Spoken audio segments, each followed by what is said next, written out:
अकोला जिल्ह्यातील व बाळापूर तालुक्यातील ग्राम लोहारा येथे दिनांक 7 ऑगस्ट रोजी लोहारा येथील माजी सरपंच हाजी लतीफ देशमुख यांचे नातू व युवा शेतकरी शाहिद आसिफ देशमुख यांचे मनदुधीच्या पात्रात 4 बैलांसह झालेल्या अपघातात दुर्दैवी मृत्यू झाला होता।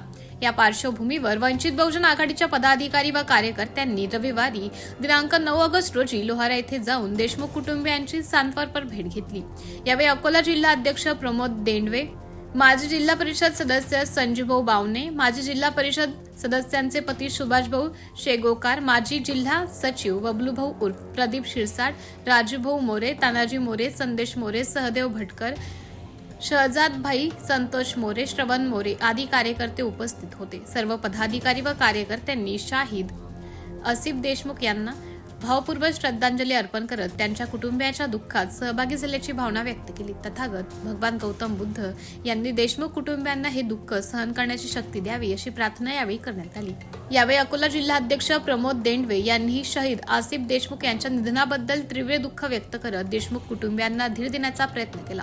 त्यांनी या घटनेबद्दल शोक व्यक्त करून कुटुंबियांच्या पाठीशी वंचित बहुजन आघाडी ठामपणे उभी राहील अशी भावना व्यक्त केली।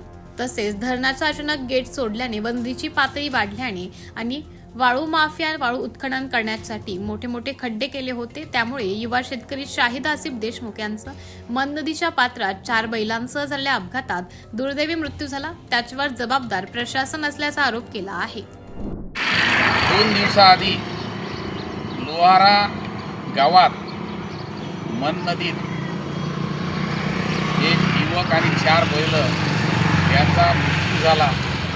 अत्यंत प्रशासनाची मोठी चूक आहे की धरणाचे दरवाजे खुले असताना या गावाला कुठल्याही प्रकारची सूचना दिली नाही आणि त्यामुळे आज या ठिकाणी या तरुणाचा मृत्यू झाला। त्या मृत्यूलाही त्या नदीतले अवैधरित्या रेती उत्खननाच्या खड्ड्यामुळेही तो मृत्यू झाला। वेगानं पाणी आल्यामुळे त्या खड्ड्यात गोल भोवऱ्यासारखं पाणी घेतलं आणि त्या युवकाला त्याच्यात आणि बैलांना ओढलं गेलं।